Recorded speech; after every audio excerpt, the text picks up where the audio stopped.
وہ کیا کہ نقد کہہ دینی. میں نے اسی وقت کہہ دیا, میں نے کہا جناب یاد تو کریں تم نے ماں باپ کے ساتھ کیا سلوک کیا تھا, ذرا یاد تو کر. میں نے کہا چپ ہو گیا. لگا یہاں کئی مرتبہ ایسا ہوتا ہے اس ہاتھ لے اس ہاتھ دے, یہاں سودا دست بدستی ہے, کبھی کبھی نقد سودا ہوتا ہے. ادھر ماں باپ کا کلیجہ دکھا, ادھر زمین پیڑیاں رگڑ رگڑ کے مرنا پڑے گا. بیگم کے لیے طرح طرح کے کپڑے, بیگم کے لیے طرح طرح کے کھانے پینے, اور ماں کے لیے کچھ نہیں. تیری ماں تیری بیگم کی چوڑی ہے, بھنگن ہے, اس کا بچا ہوا کھائے گی, اس کا اتارا ہوا پہنے گی. وہ بیگم ہے, یہ بھنگن ہے گھر کی. شرم کو ہاتھ مارو, غیرت کو ہاتھ مارو. حالانکہ ماں ماں ہوتی ہے. ہم نے ایک دنیا دار رسالے میں پڑھا تھا, مدت کی بات ہے, ایک واقعہ چھپا تھا کہ ایک آدمی ایک لڑکی کے پیچھے لگ گیا. ماں نے منع کیا, بیٹا ہم خاندانی ہیں, عزت والے ہیں, داغ لگ جائے گا, برباد ہو جائے گا, ایسی لفنگی چھوکریوں کے پیچھے نہیں لگا کرتے. ادھر لڑکی کو بھی ڈانٹا, ہمارے گھر نہ آیا کر. لڑکا گیا, وہ منہ بنا کہنے لگے میں نے تجھ سے محبت کرتی, تیری ماں نے مجھے گالیاں دی ہیں. میں نے کوئی بات نہیں, کوئی بات نہیں, ماں نے دے دی تو کیا ہوا. انہوں نے کہا نہیں, اگر ہم سے عشق کرنا ہے ماں کا کلیجہ نکال کے لا کے دو گے, ہم چبائیں گے تب ہم تیری محبوبہ بنیں گے. نشے میں تھا, غرق تھا, عشق کی مار میں آیا ہوا تھا. انہوں نے کہا لو دیر کیا ہے, تجھے تو خوش رکھنا ہے نا. گھر گیا, خنجر ساتھ لے کے گیا. ماں سوئی ہوئی تھی, خنجر مار کر ماں کو ذبح کر دیا. کلیجہ نکال کر پلیٹ میں رکھ کر دوڑا ہے, محبوبہ کو کہوں گا لو خوش ہو جا, لے آیا ہوں. چلتے چلتے دوڑتے دوڑتے اندھی آنکھ ہو گئی عشق میں, ٹھوکر لگی, گر پڑا. اس کٹے ہوئے دل میں سے بھی آواز آئی, بیٹا چوٹ تو نہیں لگی.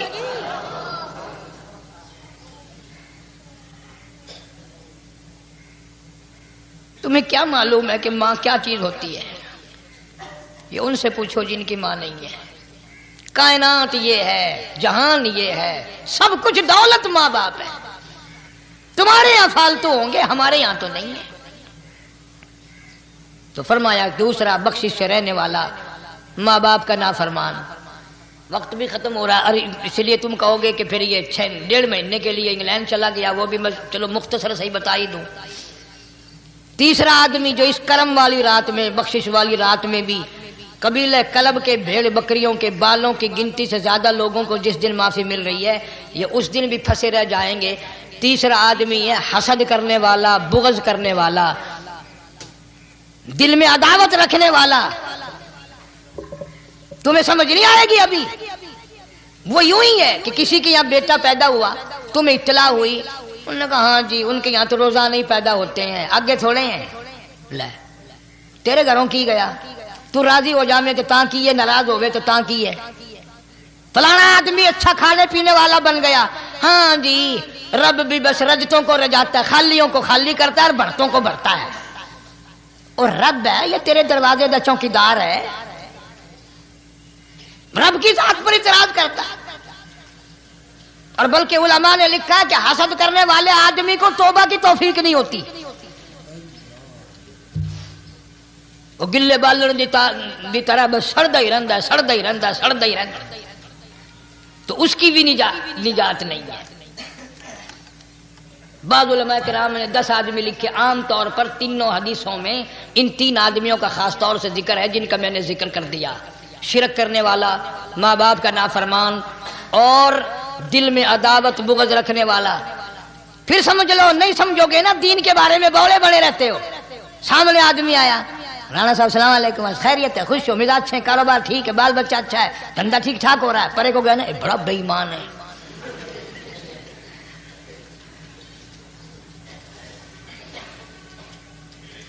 ایویں جو سڑک تے ویندا پیا نا, نظر جو پئی, چودھری صاحب, خان صاحب, چاہ پانی بوتل.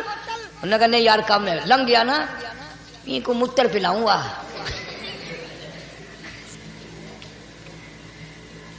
یہ سارا کچھ چھوڑ دو, تباہی ہے, پلے کچھ نہیں پہنا, یوں ہی خام خواہ اپنے آپ کو برباد کرنا ہے. فرمایا رب السماوات والارض وما بینہما ان کنتم موقنین، زمین و آسمان کا رب میں، پہاڑوں کا رب میں، دریاؤں سمندروں کا رب میں، چاند سورج ستارے کا رب میں، تیرا بھی رب میں، یقین کر مانگ جو کچھ مانگنا ہے۔ لا الہ الا هو یحیی و یمیت، میرے سوا الہ کوئی نہیں، مشکل کشا کوئی نہیں، حاجت روا کوئی نہیں، بیماری دینے والا کوئی نہیں، بیماری دور کرنے والا کوئی نہیں، بادشاہ کو اٹھا کر پھانسی کے تختے پہ لٹکانے والا کوئی نہیں، فقیر کو تخت و تاج پہنا کر بادشاہ بنانے والا کوئی نہیں۔ وَتُذِلُّ وَتُعِزُّ مَن تَشَاءُ وَتُذِلُّ من تشاء بيدك الخير إنك على كل شيء قدير، سب کچھ میرے ہاتھ میں ہے، جس کو چاہوں اڑا کے رکھ دوں، جس کو چاہوں نیچے کر دوں، جس کو چاہوں اونچا کر دوں، یہ میرا نظام ہے۔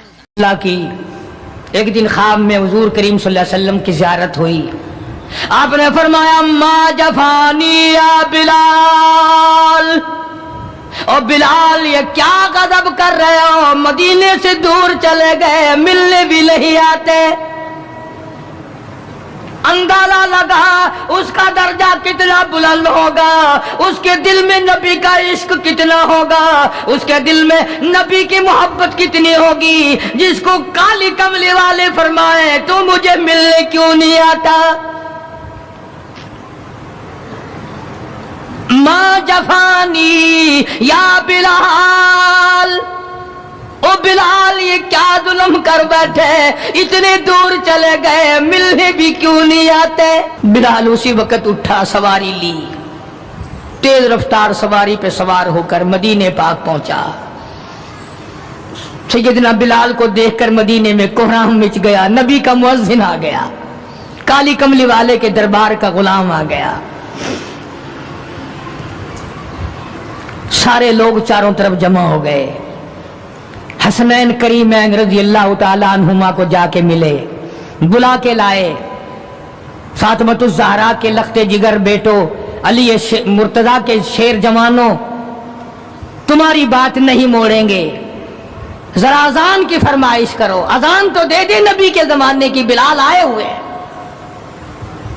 جناب بلال حبشی رضی اللہ تعالیٰ عنہ نے مدینے کی مسجد میں، مسجد نبوی میں کھڑے ہو کر جب اذان شروع کی، مدینے میں کوہرام مچ گیا، عورت مرد باہر نکل آئے، چلو نبی کے اذان زمانے کی اذان آئی ہے، چلو شاید دیدار ہو جائے۔ سیدنا بلال حبشی رضی اللہ تعالیٰ عنہ ان غریب صحابہ میں سے ہیں جنہوں نے ابتداء اسلام میں بڑے دکھ اٹھائے، بڑی پریشانیاں جھیلی، صرف کہنے سننے کی بات نہیں، اور خداوند عالم نے ان کے مقدر جگائے۔ اللہ تمہیں توفیق دے، تم سارے کے سارے حج بیت اللہ کرو، مکے جاؤ، جا کے دیکھو جس مقام پہ سیدنا بلال نے کوڑے کھائے، مار کھائی، آج وہاں مسجد بنی کھنی ہے، اور کوڑے مارنے والے جہاں رہا کرتے تھے وہاں بیت الخلا بنا ہوا ہے۔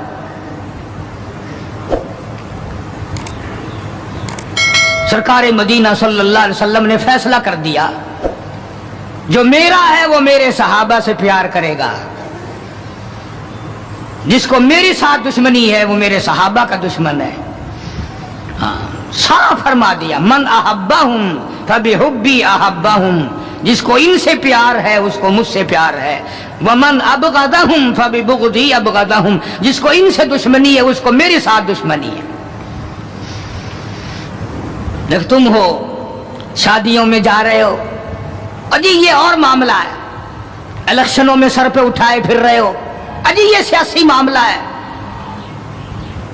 وہ صحابہ کرام کی عزت کے سامنے سیاسی معاملہ کیا ہوتا ہے؟ وہ کون سی سیاست ہے جو صحابہ کرام سے ہٹ کر ہے؟ وہ سیاست نہیں، وہ بدماشی ہے۔ کون کہتا ہے یہ سیاست ہے؟ اپنی عزت بناتے ہو، محمد کریم صلی اللہ علیہ وسلم کے یاروں کی عزت کو مٹاتے ہو۔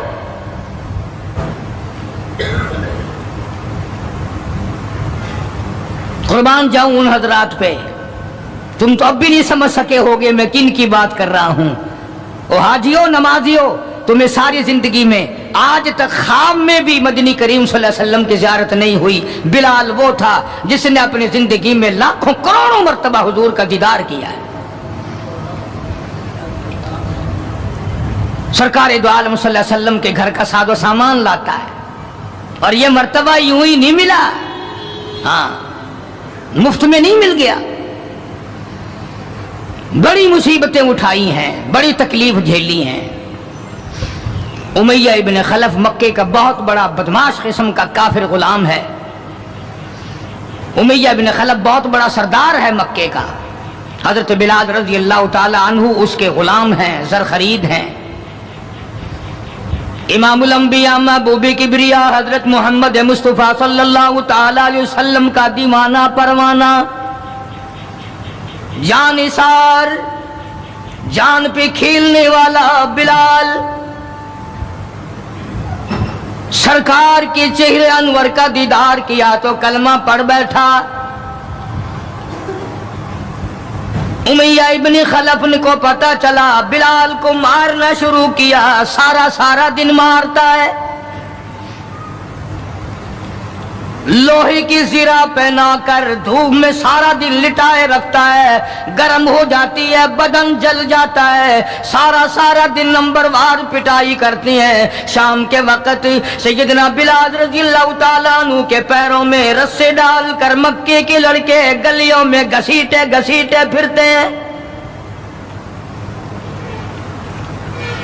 جس گلی سے گزارا جاتا ہے عورتیں پوچھتی ہیں کیا بات ہے، نوجوان پوچھتے ہیں کیوں مارتے ہو، مارنے والے جواب ایک دیتے ہیں، غلام امیہ ابن خلف کا ہے، کلمہ کالی کملی والے کا کیوں پڑھتا ہے؟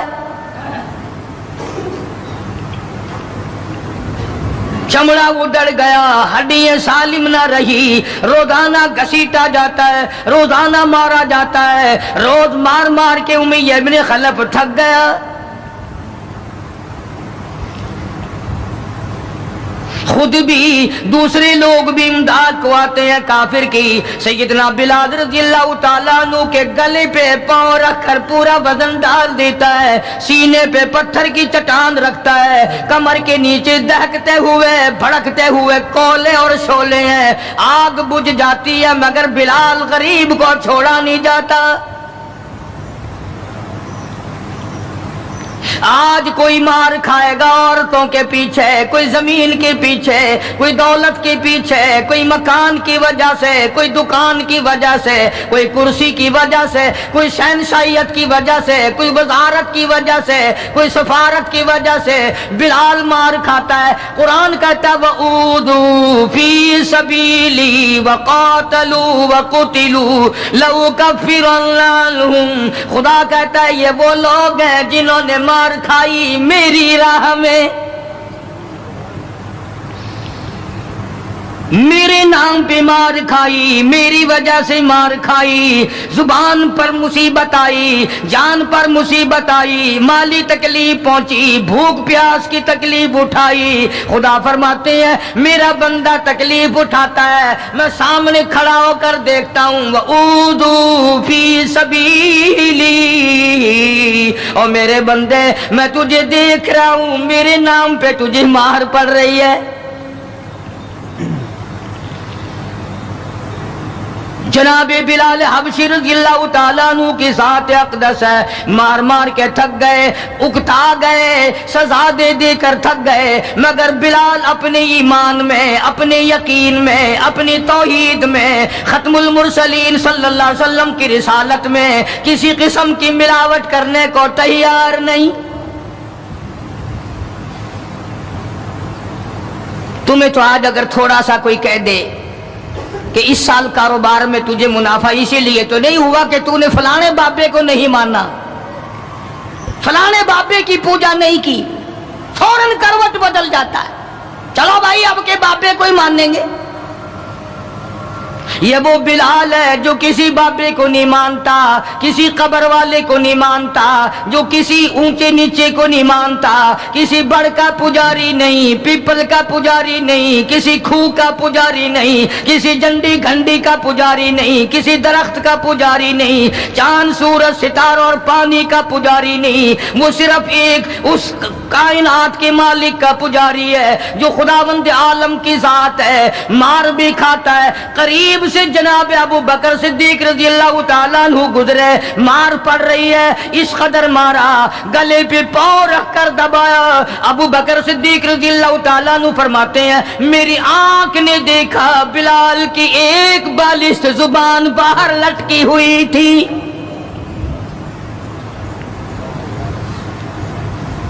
کمال ہے، اتنی تکلیف اٹھا رہا ہے، جب بھی ذرا سا پاؤں پر کو ہٹایا، سانس آیا، فوراً آواز لگاتا ہے اللہ احد،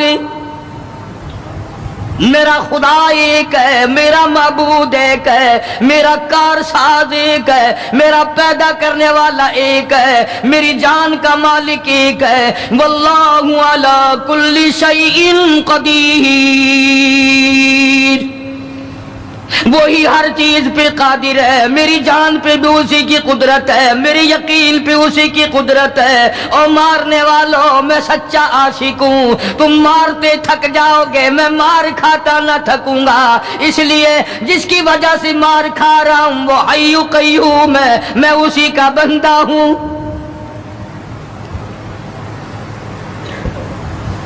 جناب ابو بکر صدیق رضی اللہ تعالیٰ عنہ نے گزرتے گزرتے کان میں بلال کے یوں کہہ دیا آہستہ اللہ کا نام لے لے، تجھے بڑی سخت مار پڑ رہی ہے، اللہ کا آہستہ نام لے لے۔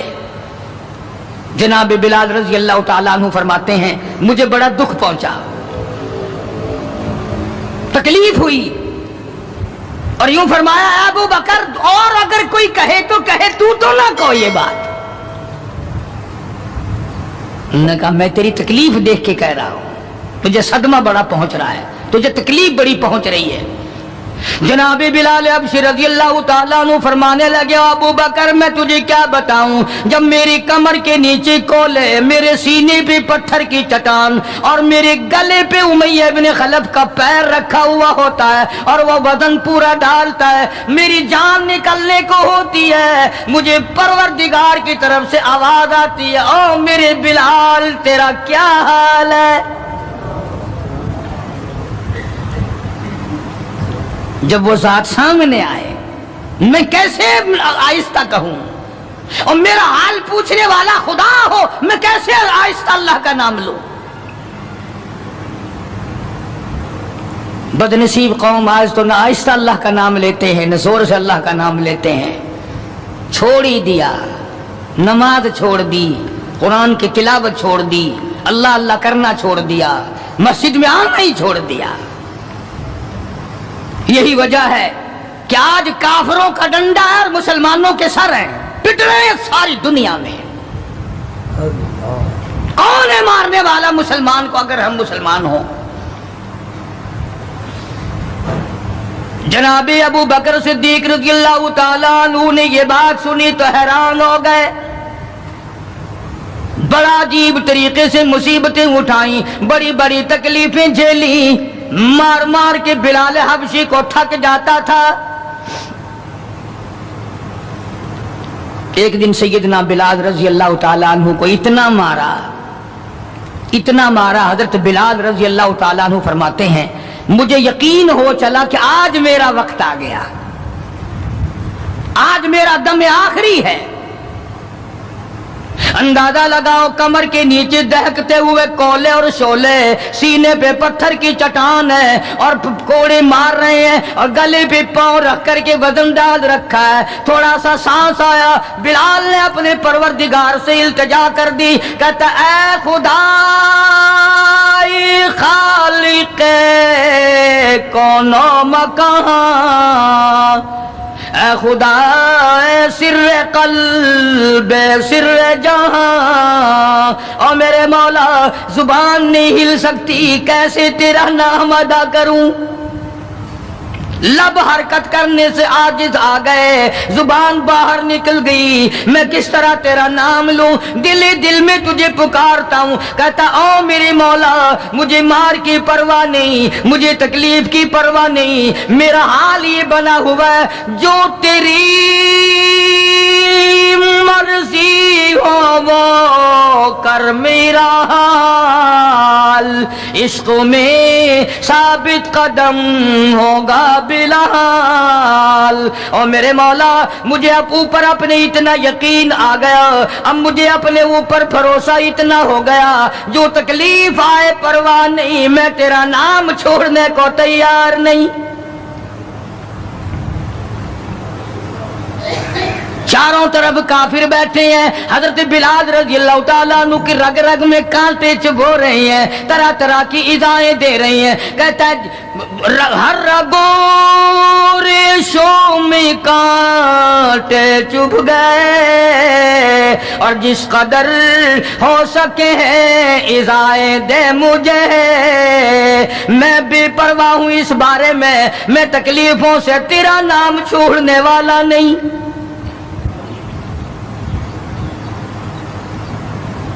جناب ابو بکر صدیق رضی اللہ تعالیٰ عنہ نے حال دیکھا، آج کا دولت مند رات دن سوچتا ہے دوسرا کارخانہ کس طرح سے لگاؤں، کاہے کا لگاؤں، کہاں لگاؤں، دوسری فیکٹری کہاں لگاؤں، دوسرا کاروبار کس طرح پہ بڑھاؤں۔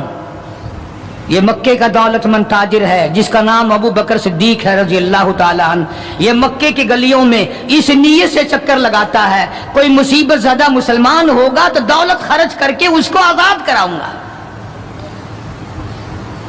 امیہ ابن خلف سے صدیق اکبر نے پوچھا رضی اللہ تعالیٰ عنہ کہ یار تم مار مار تھک گیا، اسے بیچ لے، غلام تھے نا حضرت بلال، اسے بیچ لے۔ امیہ کہنے لگا کہ خرید لو بھائی، تو امیہ بن خلف کافر نے بڑے پیسے مانگے، صدیق اکبر رضی اللہ تعالیٰ عنہ نے اسی وقت فرمایا کہ چل کے لے لو اپنے پیسے۔ امیہ جو مکے کا سردار تھا کہنے لگا ابو بکر میں تو تجھے بڑا عقل مند سردار اور ہوشیار تاجر سمجھتا تھا، آج پتا چلا تجھے تو عقل ہی نہیں۔ جناب ابو بکر صدیق رضی اللہ تعالیٰ عنہ نے پوچھا کیوں؟ وہ کہنے لگا یہ تو میرے ناک پہ لڑا ہوا ہے، مار مار کے میں تھک گیا، دوسروں سے مروا مروا کے میں تھک گیا، اندازہ لگاؤ اور اپنے ایمان کا بھی پتہ کرو، سارا مکہ مارنے والا اکیلا بلال مارے کھانے والا۔ کہنے لگا یہ تو میرا درد سر بنا ہوا ہے، اگر تو یوں ہی کہتا نا غلام مجھے دیتے میں تیرے متھے مار دیتا، تو نے اتنی بڑی رقم دینی کر لی، یہ کوئی تیری عقل مندی ہے؟ کہاں یہ سر پھرا غلام جو کسی کام کا بھی نہیں رات دن مار کھاتا ہے اور اتنی بڑی رقم دینے کے لیے آپ آمادہ ہو گئے۔ جناب صدیق اکبر سبقت رضی اللہ تعالیٰ عنہ نے فرمایا امیہ میں بھی تجھے مکے کا سردار سمجھتا تھا، آج پتا چلا تو پرلے درجے کا گدھا ہے۔ انہوں نے کہا کیوں؟ کہ وہ اس لیے کہ ہو بلال اور قیمت یہ مانگی تو نے، بلال جیسی ذات ہو اور قیمت یہ مانگی، اگر آج پوری دنیا کی دولت تو مانگتا اور میرے پاس ہوتی میں اپنی جان دے کر کے بھی بلال کو خرید کے آزاد کرتا۔ چنانچہ خرید لیا، آزاد کر دیا، دربار رسالت میں پیش کر دیا۔ جناب حضرت محمد الرسول اللہ صلی اللہ تعالی علیہ وسلم کو پیار آیا۔ اندازہ لگاؤ بلال کے زخموں کو دیکھ کر آقا دو عالم صلی اللہ علیہ وسلم کو رونا آ گیا۔ اسلام کے لیے مار کھائی، ایمان کی وجہ سے مار کھائی، اپنے یقین کی وجہ سے مار کھائی، کوئی سیاسی غرض نہیں، کوئی دنیاوی غرض نہیں۔ جناب رسالت مآب صلی اللہ تعالی وسلم نے، اللہ پاک نے اس کا پھل یہ دیا بلال کو، اس کا معاوضہ یہ دیا کہ دربار رسالت میں مؤذن بن گئے۔ اذان دینے کی جو ڈیوٹی تھی، منصب تھا، وہ حضرت بلال کو ملا رضی اللہ تعالی۔ جناب مدنی کریم صلی اللہ تعالی علیہ وسلم کی گھر کے خرچے اخراجات سودا سلف لانے کی ڈیوٹی حضرت بلال رضی اللہ تعالی عنہ کے ذمے تھی۔ کوئی کسی محکمے کے صاحب کا سامان لائے گا، کوئی کسی محکمے کے صاحب کا سامان لائے گا، کوئی کسی تاجر کا سامان خرید کے لائے گا، کوئی کسی افسر کا سامان خرید کے لائے گا۔ بلال تیرے پیروں سے اڑی ہوئی خاک پہ قربان ہو جاؤں، تو شہنشاہ کائنات کے دروازے کا غلام ہے، تو حضور کریم صلی اللہ تعالی علیہ وسلم کا سامان لاتا ہے، اور 5 وقت اذان کی ڈیوٹی ہے۔ آپ صلی اللہ علیہ وسلم کے لیے قرضہ بھی لے کے آتا تھا بلال یہودیوں سے۔ ایک دفعہ ایک قرضے والے نے جان کر کہ دوبارہ اسے پھنساؤ، غلام بناؤ، حضرت بلال رضی اللہ تعالیٰ عنہ اذان دینے کے لیے تیار کھڑے تھے، یہودی آیا اور آ کے کہنے لگا، یہ جو بدنصیب آدمی ہوتا ہے نا، جس کا ایمان نہیں ہوتا، وہ بے ادبی بڑی کرتا ہے۔ آج بھی تجربہ ہے اللہ والوں کی، علماء کی، بے ادبی وہی کرے گا جس کے اندر ایمان کی رتی نہ ہو، بے ادبی کے الفاظ وہی بولے گا ایمان کی رتی نہ ہو۔ تو حضرت بلال کو آ کر کے آواز دینے لگا اور کہنے لگا، او کالے۔ حضرت بلال نے فرمایا، کیا بات ہے؟ کہ یا تو کل شام تک پیسے آ گئے، ورنہ یاد رکھ تجھے پھر غلام بنائیں گے ہم۔ جناب ابشیر رضی اللہ تعالیٰ عنہ مدنی کریم صلی اللہ تعالیٰ علیہ وسلم کی خدمت عالیہ میں تشریف لائے، عرض کیا، کالی کملی والے فلانا یہودی آ کر کے بڑی زبردست دھمکی دے گیا، وہ مجھے پھر دوبارہ غلام بنانا چاہتے ہیں، وہ پھر مجھے پریشان کرنا چاہتے ہیں، میں اب اتنا بڑا قرضہ کیسے ادا کروں؟ میں صبح کہیں نکل جاؤں گا، چھپ جاؤں گا، روپوش ہو جاؤں گا، جب کوئی انتظام ہو جائے اطلاع فرما دینا، میں حاضر خدمت ہو جاؤں گا۔ ہائے بلال، تجھے مبارک ہو، تو سرکار دو عالم صلی اللہ تعالی علیہ وسلم کے قرضے کی وجہ سے پریشان ہے۔ ذرا سوچیں وہ لوگ جن کو اللہ تعالیٰ نے دولت بخشی ہے، جن کو اللہ پاک نے کھانے پینے کے لیے دیا ہے، کہ ہمارے نبی حضرت محمد کریم صلی اللہ علیہ وسلم نے کن دکھوں سے اپنی زندگی پاس کی ہے، قرض لے لے کر۔ صرف قرض نہیں، آج ہم یہودی بن کے مر رہے ہیں، عیسائی بن کے مر رہے ہیں، کافر اور مشرک بن کے مر رہے ہیں۔ ان کی ریس ہے ہر معاملے میں، ان کے طریقے کو اپنا کر کے آج مسلمان نوجوان بڑے خوش ہوتے ہیں۔ تم نے ہزاروں مرتبہ سنا ہوگا، آؤ شہنشاہ کائنات کا وہ لباس تو دیکھو جس لباس میں حضور صلی اللہ علیہ وسلم کی وفات ہوئی ہے۔ 11 پیمند اس لباس میں تھے جس لباس میں حضرت محمد رسول اللہ صلی اللہ علیہ وسلم کی اس دنیا فانی سے رخصتی ہوئی ہے۔ یہ بٹن نہیں لگاتے ہم لوگ، بٹن کی جگہ کانٹے چبھے رہتے تھے، کانٹے چبھو لیے جاتے تھے۔ تو بلال نکل گئے مدینے پاک سے خوف کے مارے کہ یہودی پریشان کریں گے قرضے کے لیے۔ ابھی وہ کچھ ہی منزل پہ دور پہنچے تھے کہ سرکار دو عالم صلی اللہ تعالی وسلم کے یہاں کئی اونٹنیاں سامان سے لدی ہوئی آئی، اور آپ نے اس یہودی کو بلوایا اور بلوا کے فرمایا کہ تو اپنا سارا قرضہ لے لے، جتنا تیرا قرضہ ہے ساری کھجوریں ناپ تول کر اپنے قرضے میں لے جا، بچے گا ٹھیک ہے، نہیں بچے گا تو سارے کا سارا لے جا۔ اللہ غنی، نبی کی ذات کو تو دیکھو، کبھی تو یہ حال ہے کہ قرضہ لے رہے ہیں اور قرضے کی وجہ سے پریشان ہیں، اور خود حضرت بلال رضی اللہ تعالیٰ عنہ بھی پریشان ہے۔ اور اب یہاں یہ حال ہے کہ جس صحابی نے کھجوریں اٹھا کر ناپ کر ڈھیر میں سے تول کر دی ہیں، اس کا سارا قرضہ اتر گیا، اور صحابی کہتا ہے کہ میری آنکھ دیکھ رہی تھی، ایسا معلوم ہوتا تھا کہ سارے کھجوروں کے ڈھیر میں سے ایک دانہ بھی کم نہیں ہوا، ایک دانہ بھی کم نہیں ہوا۔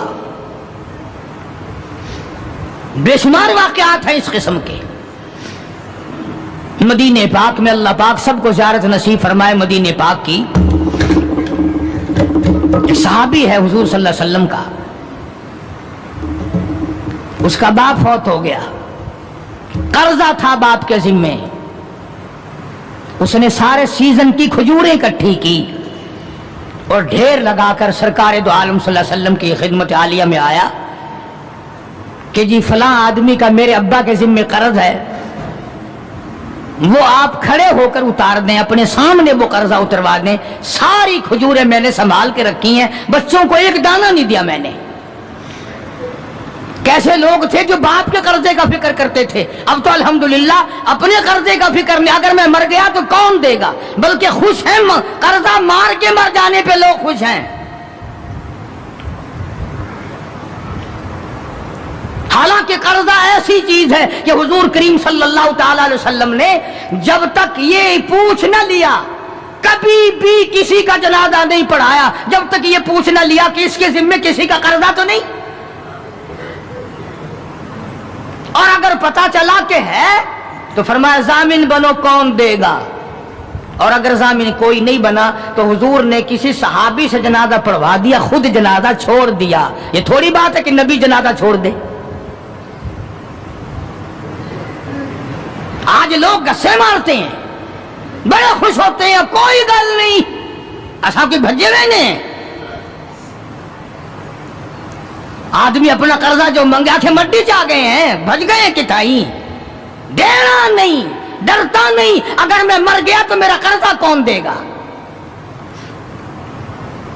یہ تھوڑی مصیبت ہے، یہ تھوڑی بات، اور نبی جس کا جنازہ چھوڑ دے، نبی جس کی جنازے کو چھوڑ کر ہٹ جائے، یہ کوئی تھوڑی بات ہے۔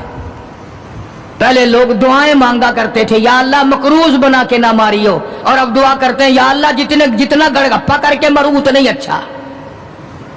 بے ایمانی کر کے مرنا چاہتے ہیں، لوگوں کا پیسہ کھا کے مرنا چاہتے ہیں، فنکاری کر کے مرنا چاہتے ہیں، شرم نہیں، یہ کوئی موت ہے، یہ کوئی مرنا ہے، یہ تو لعنت کی موت ہے۔ کسی کا کھا کے مر جاؤ، جب وہ سنتا ہے تو کہے گا نہیں، اور تجھ پر خدا کی لعنت ہو، میرا روپیہ کھا کے مر گیا۔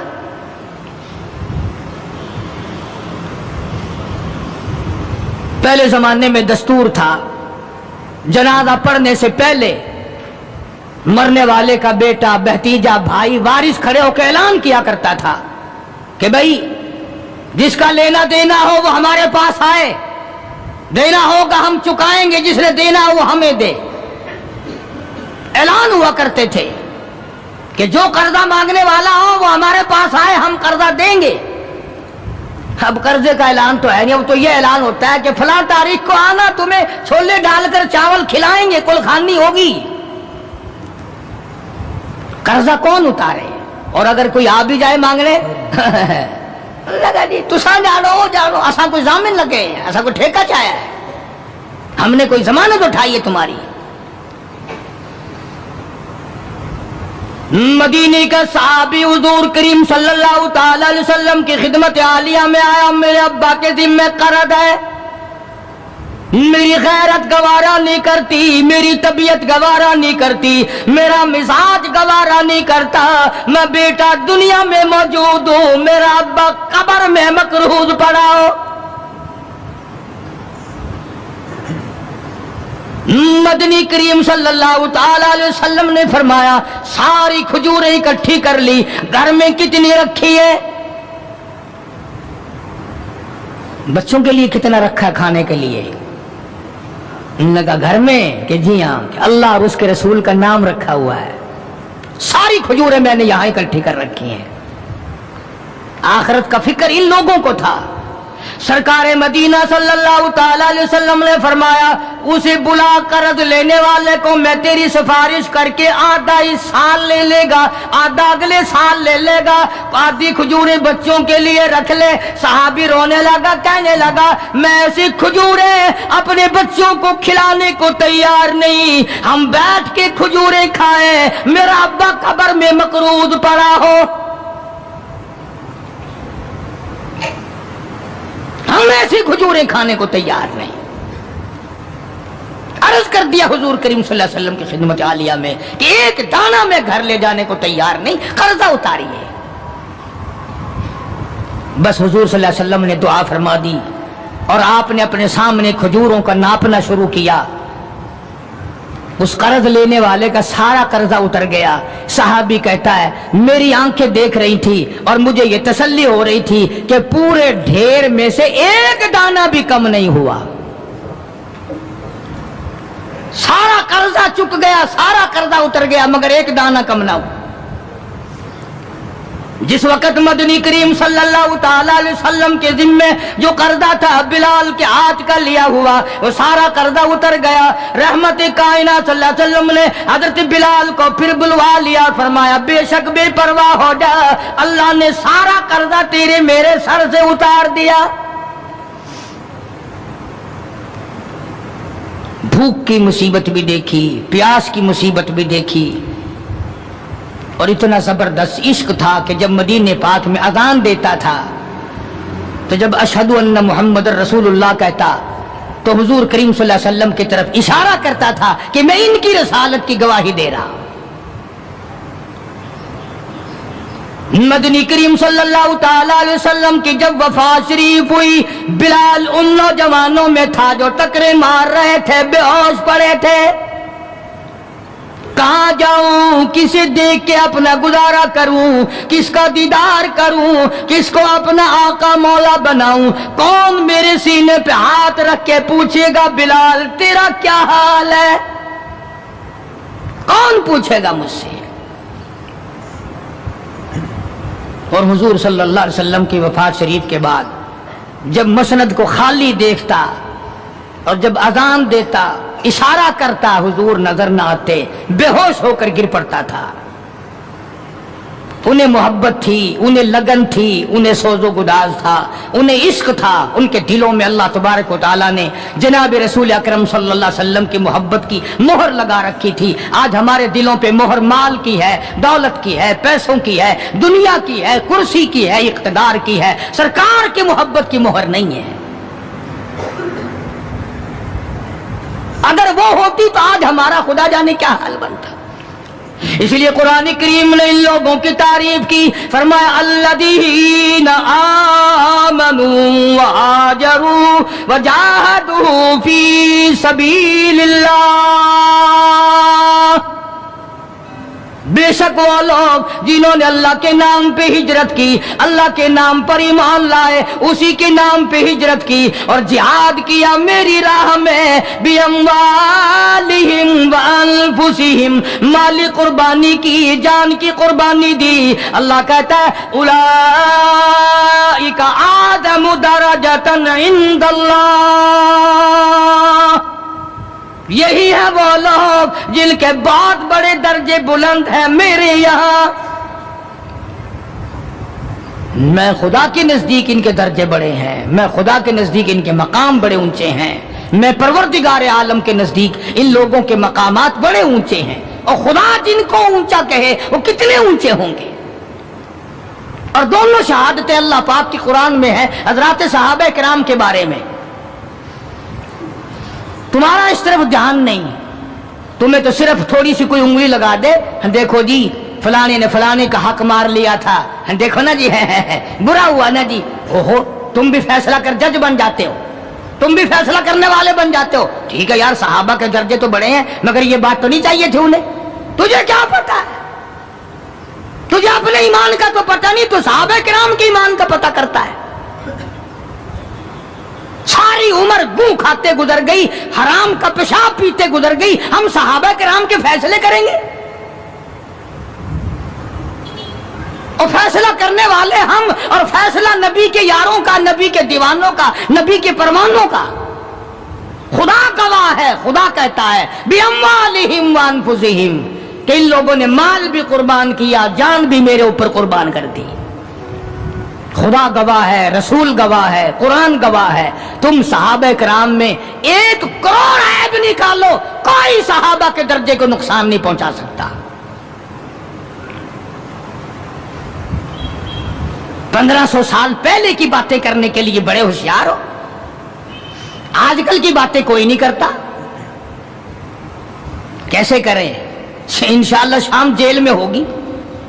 آج کل کی باتیں کرو نا, کس محکمے میں کیا ہو رہا ہے, کس جگہ کیا ہو رہا ہے, کیا کر رہے ہیں وزراء، کیا کر رہے ہیں سفراء، کیا کر رہے ہیں بڑے بڑے افسر؟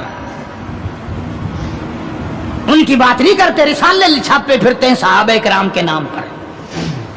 میں تمہیں ایک بات کہتا ہوں، آج بڑا بد نصیب ہے وہ آدمی اور بڑا بدبخت ہے وہ آدمی، اور میں تو آگے بڑھ کر کہوں گا بڑا لعنتی ہے وہ آدمی جو محمد صلی اللہ علیہ وسلم کے یاروں کا شکوہ کرے، گلہ کرے حضور کے یاروں کا، ان یاروں کا جو حضور کے آڑے وقت میں کام آئے، جنہوں نے حضور صلی اللہ علیہ وسلم کے ساتھ ہو کر اپنے پیٹ پہ پتھر باندھے اور فاقے کاٹے، مصائب جھیلی، پیاسے مرے، بھوکے رہے، ان کا گلہ کرتے ہو۔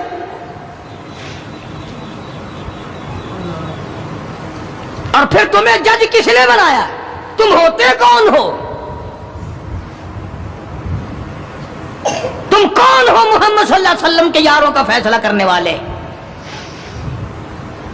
وہ خدا کے بندے تھے، خدا ان کا گواہ ہے، نبی ان کے گواہ ہیں، قرآن ان کی تعریف کرتا ہے۔ فرمایا ان الذین آمنوا وہاجروا وجاہدوا فی سبیل اللہ، ایمان لائے، ہجرت کی، جہاد کیا نہ، بدر میں تو وہ لڑے، احد میں انہوں نے قربانیاں دی، حنین میں وہ لڑے، خندق میں وہ لڑے، تبوک میں انہوں نے قربانیاں دی، یرموک میں انہوں نے قربانیاں دی۔ ایک ایک صحابی ایسا ہے، حضرت خالد بن ولید رضی اللہ تعالیٰ عنہ نے 125 جنگ لڑے ہیں، اور اسلام کے نام پر جنگیں تو انہوں نے لڑی، اور تم کرسیوں پہ بیٹھ کر میز پہ رسالے رکھ کر فیصلے تم کرتے ہو۔ تم ہو کون؟ یہ تو منافقوں کی اولاد کر سکتی ہے، یہ تو یہودیوں کی اولاد کر سکتی ہے، یہ تو عیسائیوں کی اولاد کر سکتی ہے، مسلمان کا تخم ایسا نہیں کر سکتا۔ کبھی حضور صلی اللہ علیہ وسلم کے گھر کا گلہ، کبھی حضور صلی اللہ علیہ وسلم کے دوستوں کا اور آپ کے یجانصاروں کا گلہ، کوئی بھی کرے، مجھے اس سے کوئی بحث نہیں۔ بہرحال ہم ان کو اپنا نہیں جانتے، اور جو نبی کے یاروں کے نہیں وہ ہمارے نہیں، ہاں وہ ملک کے نہیں، وہ قوم کے وفادار نہیں ہو سکتے، وہ ملت کے وفادار، اور جو نبی کے دروازے کا وفادار نہیں وہ تیرا وفادار کب ہوگا؟ یہاں تو غلامی کرنے والوں نے سب کچھ کمایا ہے، ہاں سب کچھ کمایا غلامی کرنے والوں نے۔ اللہ غنی، ان کی پیٹھ گواہ ہے کہ انہوں نے اسلام کے لیے کیا کیا، ان کے کمر پہ کوڑوں کے نشانات گواہ ہیں کہ انہوں نے اسلام اور ایمان کے لیے کیا کیا۔ سیدنا بلال سبقت رضی اللہ تعالیٰ وفات شریف کے بعد مدینے میں رہ نہ سکے، منبر خالی میرے سے دیکھا نہیں جاتا، دمشق چلے گئے، وہاں جا کر اپنی اللہ اللہ کی۔ ایک دن خواب میں حضور کریم صلی اللہ علیہ وسلم کی زیارت ہوئی، آپ نے فرمایا ما جفانی یا بلال، اور بلال یہ کیا غضب کر رہے ہو، مدینے سے دور چلے گئے، ملنے بھی نہیں آتے۔ اندازہ لگا اس کا درجہ کتنا بلند ہوگا، اس کے دل میں نبی کا